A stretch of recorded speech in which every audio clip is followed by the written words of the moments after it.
Every day, the vast majority of the world's physical trade is funneled through a handful of geographical narrows. These glowing intersections, places like the Malacca Strait, Suez, and Panama, act as the primary gateways for the global economy. When we zoom in, the scale of this concentration becomes clear. Energy, food, and electronics are all forced through passages that, in some cases, are only a few miles wide. For over a century, controlling these routes has been a matter of massive, visible military force.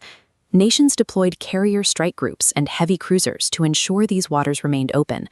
This created the standard assumption of modern geopolitics, that holding the world hostage requires the physical firepower to blockade these straits. The Meridian Group operated on a different hypothesis. They set out to prove that a maritime choke point could be conquered without ever deploying a single warship or firing a shot. In a hyper-connected economy, the most effective weapon is no longer a physical blockade. It is the strategic manufacture of panic, managed entirely through spreadsheets and risk assessment algorithms. The operation begins with reconnaissance. Security agencies eventually identified oil tankers making seemingly random, minor deviations from their standard commercial shipping lanes. Here, a tanker alters its course toward a restricted military zone for exactly 17 minutes before correcting back to the path. While it looks like a simple navigation error, the consistency across multiple ships suggests a deeper intent. By recording the exact moment of detection, the network was gathering data on response times. They were mapping the distance and speed at which local security forces could intercept an intruder. Disguised as ordinary cargo traffic, the syndicate successfully mapped the perimeter's weaknesses in plain sight.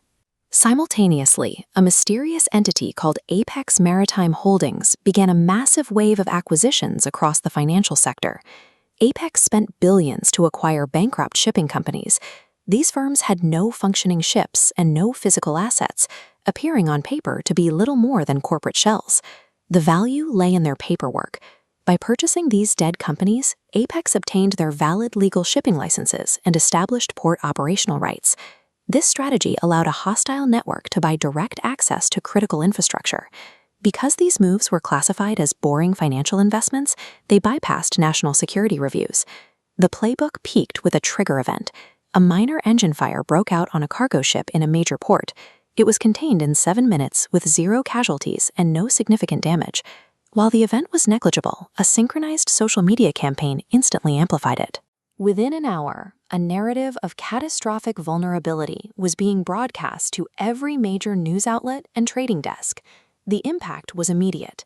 18 global maritime insurance firms, reacting to the sudden volatility, began a forced reassessment of the risk for the entire shipping route. This chart shows the result. A 12% spike in insurance premiums made the route mathematically unsaleable for most carriers. As costs jumped, the volume of cargo traffic plummeted. The Meridian Group proved that you don't need to sink a ship to close a strait. You only need to make the insurance premiums too expensive for anyone to sail through it. Behind the scenes, the syndicate had positioned themselves to profit from the volatility they manufactured, leveraging their prior knowledge of the coming insurance freeze. As algorithms and human traders reacted to the crisis, global trading floors were hit with engineered volatility, shifting massive amounts of wealth in a matter of hours. This strategy, known as the Janus Protocol, isn't confined to the physical movement of goods. The global map of shipping lanes shares a near-perfect overlap with our undersea internet cables.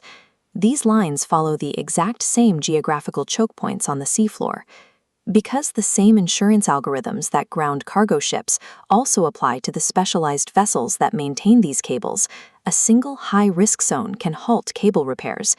This forces digital traffic onto longer, congested paths, threatening the synchronization of global banking servers. The Leviathan network demonstrates that while modern trade is vast, its survival depends on a few square miles of water governed by invisible financial protocols. National security now depends on the stability of economic trust. In this new architecture of war, panic is the ammunition, and the global supply chain is the primary hostage.